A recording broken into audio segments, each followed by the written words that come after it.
Um anel é o centro da trama de Senhor dos Anéis, assim como a jornada dos hobbits para impedir que o poder e o controle de Sauron se espalhe pelo mundo. No entanto, existem outros 19 anéis de poder aí que tiveram papéis cruciais nos eventos que levaram à Terceira Era da Terra-média. Esses anéis são complexos e cheios de intrigas políticas, mas é fato que muitos fragmentos importantes da história deles não foram abordados pelas adaptações cinematográficas feitas pelo Peter Jackson lá no começo dos anos 2000. Os filmes infelizmente não dão detalhes sobre a criação dos Anéis de Poder, sobre quais poderes eles têm, e muito menos qual foi o destino deles após a derrota do Sauron. Mas nesse vídeo eu vou te mostrar 13 curiosidades super legais sobre os Anéis de Poder que infelizmente os filmes não abordaram. Se segura aí na sua cadeira e vem comigo porque hoje o negócio vai ser épico.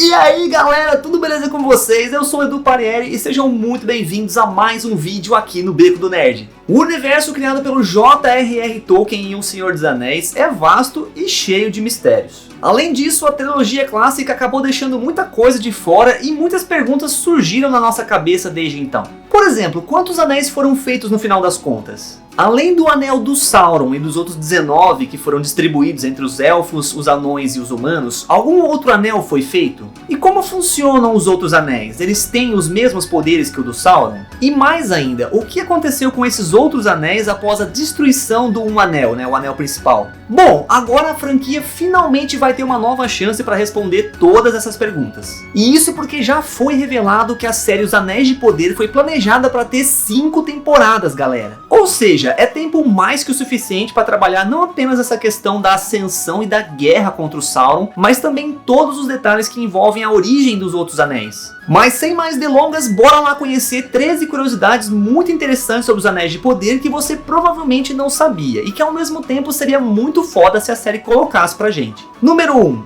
Existem Anéis de Poder menores. Incluindo um anel de Sauron, existem 20 grandes anéis de poder no total. Porém, existem boatos de que outros anéis chamados de anéis menores tenham sido criados, embora o número exato e a natureza deles seja desconhecida. Além disso, eles não aparecem fisicamente durante os eventos de O Senhor dos Anéis. O registro histórico mostra que esses anéis não tinham pedras preciosas e nem adornos decorativos. E isso sugere que eles eram basicamente uma forma de testar as técnicas de forja recém-aprendidas deles ali, só que sem precisar gastar os recursos que eles precisariam usar para fazer um grande anel e que provavelmente seria um fracasso. Embora esses itens permaneçam em grande parte como um mistério na franquia, o fato de o nome da série da Amazon ser Os Anéis de Poder pode indicar que a verdade sobre os anéis menores pode finalmente vir à tona. Número 2. Os anéis menores ainda podem ter poder. Muito pouco se sabe sobre os anéis menores e não é exagero nenhum dizer que a história deles ainda pode vir a ser contada e a gente aprenda muito mais. O motivo disso é que o poder desses anéis em especial não está vinculado ao poder do Um Anel, o que significa que os anéis menores podem não ter se tornado obsoletos devido à destruição do Um Anel no final da Terceira Era. Se esses anéis realmente mantiverem o poder após a destruição do Um Anel, eles ainda podem ter um papel importantíssimo a desempenhar na história da Terra-média. E se a gente levar em consideração que os anéis de poder maiores agora não passam de simplesmente joias, os anéis menores podem vir a ter uma relevância jamais imaginada para a história do Senhor dos Anéis.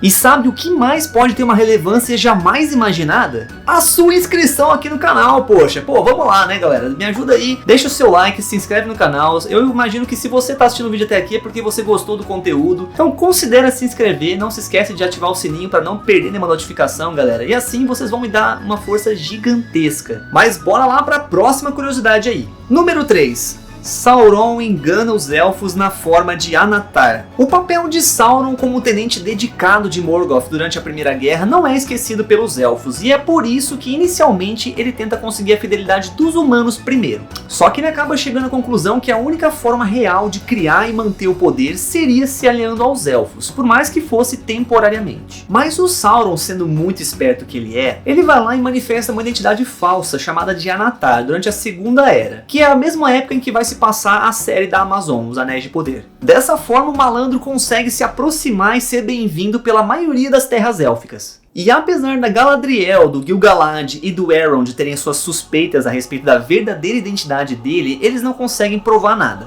Número 4. Todos os anéis de poder, exceto o Um Anel, foram produzidos em Eregion.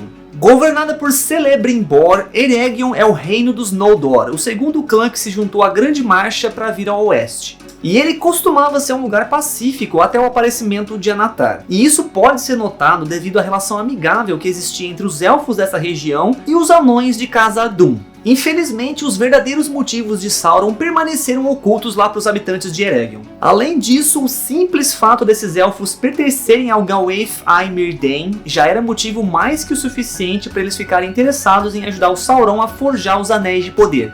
Galera, só para contextualizar melhor vocês aqui, esse Gawaieth Ai-Mirdain é o termo que é usado para designar esse grupo de elfos liderados pelo Celebrimbor, beleza? Eles também são chamados de elfos ferreiros ou ferreiros de joias, e eles tinham muito interesse em fazer trabalhos manuais complexos e construções. Por essa razão, eles desenvolveram uma relação bem próxima dos anões de Khazad-dûm, com quem eles trabalharam em uma aliança de amizade e comércio pacífico. É dito que as habilidades de ferreiro dos Gawaieth Ai-Mirdain superam quase qualquer coisa criada pelos outros elfos, e provavelmente foi por isso que o Sauron se tornou amigo deles primeiro. E como tal, o Celebrimbor supervisiona a criação de todos os anéis, exceto Um Anel, que é forjado lá em Mordor. Número 5. Os anéis élficos não são afetados pela vontade de Sauron, até certo ponto. O Celebrimbor forja os anéis élficos sem o conhecimento e a influência do Sauron, mas é importante levar em consideração que eles tecnicamente ainda se enquadram dentro do âmbito do Um Anel. Os anéis élficos não são capazes de conceder invisibilidade, mas os poderes de cura deles são capazes de fazer com que os seus usuários possam se regenerar e proteger seus domínios de forma efetiva. Os anéis élficos são os únicos além do Um Anel que são descritos e nomeados dentro da narrativa do Senhor dos Anéis. Narya, o Anel do Fogo, ostentava um belo rubi.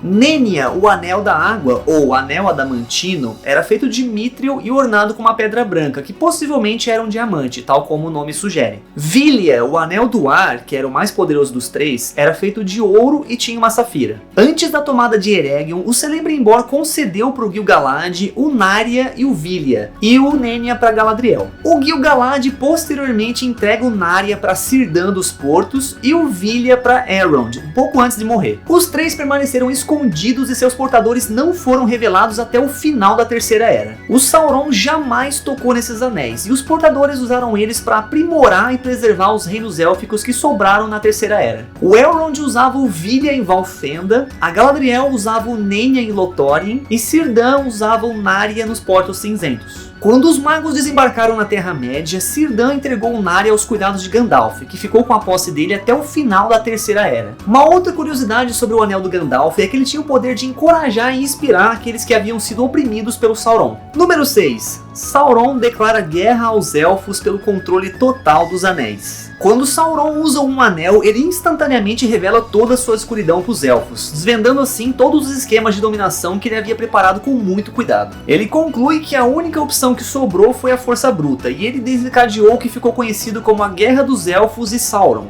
Elrond e Gil-galad trazem seus respectivos exércitos para lutar e proteger Eregion contra os ataques das legiões de orcs que saem de Mordor, mas o reino élfico é inevitavelmente destruído. Então o Sauron tortura o Celebrimbor para ele entregar os 9 anéis dos homens e os 7 anéis dos anões. Porém, ele acaba não conseguindo descobrir nada a respeito dos anéis élficos. Mano, esse Celebrimbor pode ser o que for, mas pelo menos o cara não entregou a raça dele, né? Número 7. O Um Anel tem algumas limitações importantes. Como um anel contém apenas a vontade de Sauron, ele é basicamente um reflexo brilhante da alma maligna dele. E ele usa esse reflexo para fazer os governantes de Númenor cometerem atrocidades imperdoáveis, como entrar em conflito com Valinor, por exemplo.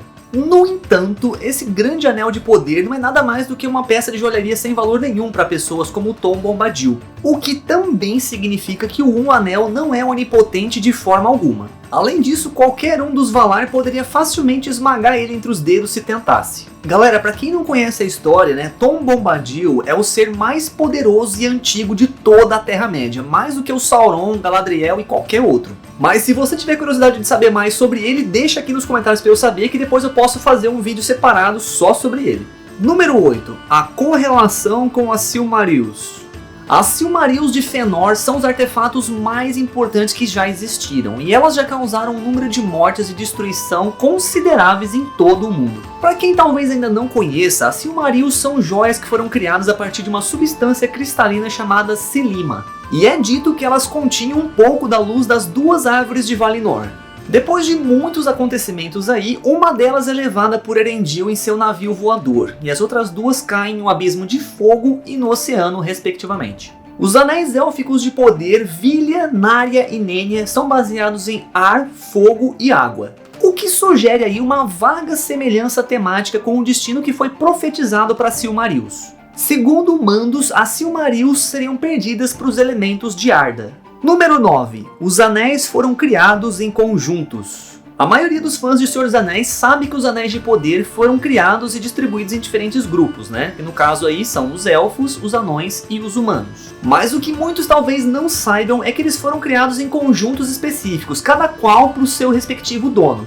Dessa forma, todos os 9 anéis que foram passados para os reis dos homens foram criados juntos. Ao mesmo tempo, os 7 anéis dos anões foram criados separadamente e de forma específica para cada um de seus donos. Já os anéis élficos foram totalmente criados à parte dos outros, porque dessa forma eles jamais ficariam sob o domínio de Sauron e do Um Anel. Número 10. A história sangrenta dos 7 anéis dos anões. Muito pouco se sabe a respeito dos 7 anéis, principalmente porque os anões são seres muito privados e dificilmente eles interagem com pessoas fora do clã, e ainda mais pessoas fora da raça deles. O Sauron distribui os anéis entre 7 importantes senhores anões na esperança de controlar eles e tal. Porém, as coisas acontecem de uma forma bem diferente do que ele esperava. Os anéis não afetam os anões em si, mas eles desempenham um papel crucial no aumento dos tesouros deles, o que acaba levando a uma guerra interna. 2 dos 7 são descobertos pelo Sauron e 4 são consumidos por dragões. E o último deles é mantido com Thrain II, até o momento de seu encarceramento em Dol Guldur.